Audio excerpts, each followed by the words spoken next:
تو آئیے اس تفصیلی جائزے کا آغاز کرتے ہیں۔ ایک ایسی کہانی یا یوں کہیے ایک ایسی کشمکش کی داستان جہاں ایک طرف ابدی سچائی ہے اور دوسری طرف انتہائی غرور اور تکبر۔ آج ہم قرآن مجید کی 14ویں سورت سورہ ابراہیم کا گہرائی سے مطالعہ کر رہے ہیں۔ اس کا بنیادی مقصد ہی یہ ہے کہ انسانیت کو کفر کے گھنگور اندھیروں سے نکال کر سیدھا ایمان کی روشنی میں لایا جائے۔ شروعات ہی میں ذرا اس انتہائی طاقتور پیغام پر غور کریں۔ یہ اس سورت کی 7ویں اور سب سے مشہور آیت ہے۔ اگر تم شکر ادا کرو گے تو میں تمہیں اور زیادہ دوں گا، اور اگر ناشکری کرو گے تو واقعی میرا عذاب بہت سخت ہے۔ مطلب یہ صرف الفاظ نہیں ہیں، بلکہ اس پوری داستان کا نچوڑ ہے۔ یہ ہمیں بتاتا ہے کہ ہمارا اپنا رویہ ہی ہمارے انجام کا فیصلہ کرتا ہے نا حیران کن؟ تو اس کشمکش کا پہلا حصہ اندھیروں کا عروج۔ آئیے دیکھتے ہیں کہ مکی دور کی انتہا میں کیا ہو رہا تھا۔ اس وقت کے مکہ کا ماحول ذرا تصور کریں۔ یہ 52 آیات پر مشتمل ایک مکی سورت ہے، اور یہ اس وقت نازل ہوئی جب مخالفت اپنے عروج پر تھی۔ مطلب دشمنی کی کوئی حد نہیں بچی تھی۔ حق کی آواز کو دبانے اور یہاں تک کہ نبی کو جلاوطن کرنے کی خطرناک سازشیں ہو رہی تھی۔ ایسے گھٹن زدہ ماحول میں یہ سورت ظالموں کے لیے ایک کھلی اور سخت وارننگ تھی، اور ساتھ ہی ایمان والوں کے لیے ایک بہت بڑا نفسیاتی سہارا، ایک تسلی کہ گھبرانا نہیں ہے، یہ اندھیرا ہمیشہ نہیں رہے گا۔ اور اندھیروں کے اس ذکر کے بعد آئیے بڑھتے ہیں دوسرے حصے کی طرف، نمرود کا عبرتناک انجام۔ ایک ایسی داستان جہاں طاقت بے بسی میں بدل جاتی ہے۔ تاریخ کے اوراق الٹ کر دیکھیں تو نمرود بن کینان کا قصہ ملتا ہے۔ ایک ایسا شخص جس نے بے پناہ طاقت اور غرور اکٹھا کر لیا تھا۔ اس کا اقتدار دیکھ کر لگتا تھا جیسے اسے کوئی ہرا نہیں سکتا، یہاں تک کہ وہ خود کو خدا سمجھنے لگا تھا۔ لیکن پھر ایک دم سے منظر بدل جاتا ہے۔ اس سے وہ تمام خدائی نعمتیں پوری طرح چھین لی جاتی ہیں، اور اچانک ایسی خدائی مداخلت ہوتی ہے جس کی کسی نے توقع بھی نہیں کی تھی، طاقت سے سیدھا زمین پر۔ اور جانتے ہیں اس زوردار طاقتور حکمران کو کس چیز نے تباہ کیا؟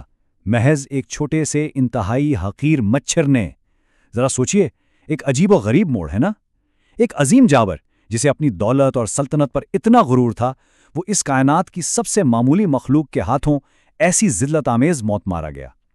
یہ قدرت کا ایک ایسا طنز ہے جو تکبر کرنے والوں کی آنکھیں کھولنے کے لیے کافی ہے۔ تو اصل نکتہ کیا ہے؟ یہی کہ ظالمانہ طاقت ہمیشہ عارضی ہوتی ہے، کچھ وقت کے لیے۔ یہ اقتباس یاد دلاتا ہے کہ خدا ظالموں کو ڈھیل ضرور دیتا ہے، وقت دیتا ہے، لیکن وہ ان کے اعمال سے کبھی بے خبر نہیں ہوتا۔ انصاف ہمیشہ پردے کے پیچھے سے اپنا کام کر رہا ہوتا ہے، اور جب اس کا وقت آتا ہے نا تو دنیا کی کوئی طاقت اسے روک نہیں سکتی۔ یہ بات بالکل طے ہے۔ اب آتے ہیں اس جائزے کے تیسرے اور نہایت اہم حصے پر، شیطان کا آخری اعتراف، قیامت کے دن کی ایک خوفناک حقیقت۔ قیامت کے دن کا یہ اعتراف سچ میں رونگٹے کھڑے کر دینے والا ہے۔ سورہ ابراہیم کی 22ویں آیت بتاتی ہے کہ شیطان اس دن کھلم کھلا اپنے ماننے والوں کو اکیلا چھوڑ دے گا۔ وہ صاف کہے گا، میں نے تو تمہیں صرف دعوت دی تھی اور تم نے خود میری بات مان لی، تو اب مجھے ملامت مت کرو، خود کو کرو۔ یہ کس قدر خوفناک حقیقت ہے کہ کس طرح شیطان آخری وقت میں اپنے ہی پیروکاروں کو مکمل طور پر دھوکہ دے دے گا۔ لیکن یہاں سوال پیدا ہوتا ہے کہ یہ تاریکی یا کفر آخر ہے کیا؟ اصل میں سچائی کو جانتے بوجھتے ٹھکرا دینا اور ناشکری کرنا ہی کفر ہے، اور یہ ایک ایسے جال میں بدل جاتا ہے جس کی بنیاد صرف اور صرف شیطان کی جھوٹی دعوتوں اور کھوکھلے وعدوں پر ہے۔ سیدھے لفظوں میں کہوں تو یہ ایک ایسا راستہ ہے جہاں انسان خود اپنے ہی ہاتھوں اپنی تباہی کا سامان کرتا ہے اور گہری مایوسی میں گر جاتا ہے۔ اب ان اندھیروں سے نکل کر چوتھے حصے میں داخل ہوتے ہیں، جہاں امید ہے ایک بے آب و گیا وادی، یعنی روشنی کی عظیم میراث۔ اس سفر کے آغاز پر غور کرنا واقعی حیران کن ہے۔ پہلے دن کو دیکھیے، حضرت ابراہیم علیہ السلام، حضرت اسماعیل اور حضرت ہاجرہ کو مکہ کی ایک ایسی وادی میں چھوڑ دیتے ہیں جہاں نہ پانی کا قطرہ ہے، نہ کوئی سبزہ، ایک مکمل بنجر وادی۔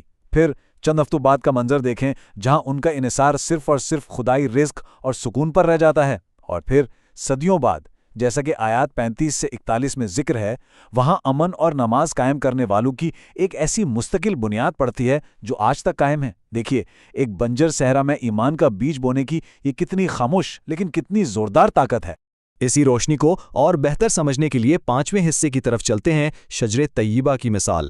یہاں ایمان اور کفر کا فرق بالکل واضح ہو جاتا ہے۔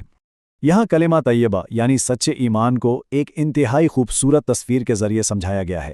اسے ایک پاکیزہ درخت، مثال کے طور پر کھجور کے درخت جیسا بتایا گیا ہے، ایک ایسا درخت جس کی جڑیں زمین میں انتہائی گہری اور مضبوط ہیں، اور جس کی شاخیں آسمان کی بلندیوں کو چھو رہی ہیں۔ یہ ہمیشہ اپنی جگہ قائم رہتا ہے اور ہر موسم میں پھل دیتا ہے۔ لیکن دوسری طرف ناپاک درخت جو کفر کی نشاندہی کرتا ہے، وہ اندر سے کھوکھلا اور جڑوں سے اکھڑا ہوا ہوتا ہے۔ اس کا کوئی وجود، کوئی بنیاد نہیں ہوتی، اور آخرکار اس نے سوکھ کر مٹی جانا ہے۔ ذرا سوچئے، روشنی اور تاریکی، حق اور باطل کے درمیان یہ فرق کتنا خوبصورت اور واضح ہے۔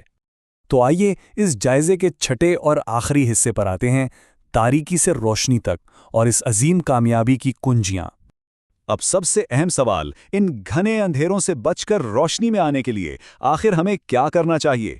اس کے لیے ضروری ہے کہ ہم شدید مشکلات میں بھی انبیاء کی طرح غیر معمولی صبر سے کام لیں، چھوٹی بڑی تمام نعمتوں پر دل سے شکر ادا کریں، خدا کی ذات پر مکمل توکل یعنی پورا بھروسہ رکھیں، اور سب سے بڑھ کر ہمارا ہر عمل مکمل خلوص نیت پر مبنی ہو، کیونکہ خلوص کے بنا کوئی بھی عمل کسی کام کا نہیں۔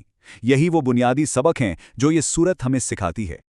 اور اختتام پر ایک ایسا سوال ہے جس پر ہم سب کو ٹھہر کر نہایت گہرائی سے غور کرنا چاہیے۔ آج کی اس تیز رفتار اور جدید دنیا میں ہم اپنے اندر کون سا درخت بو رہے ہیں؟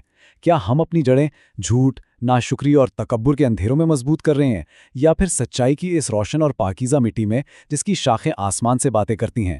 یہ محض ایک سوال نہیں ہے، بلکہ ہمارے مستقبل کا فیصلہ کرنے والی ایک ایسی دعوت ہے جو ہمیشہ ہمارے سامنے رہے گی۔ اس پر غور ضرور کیجیے گا۔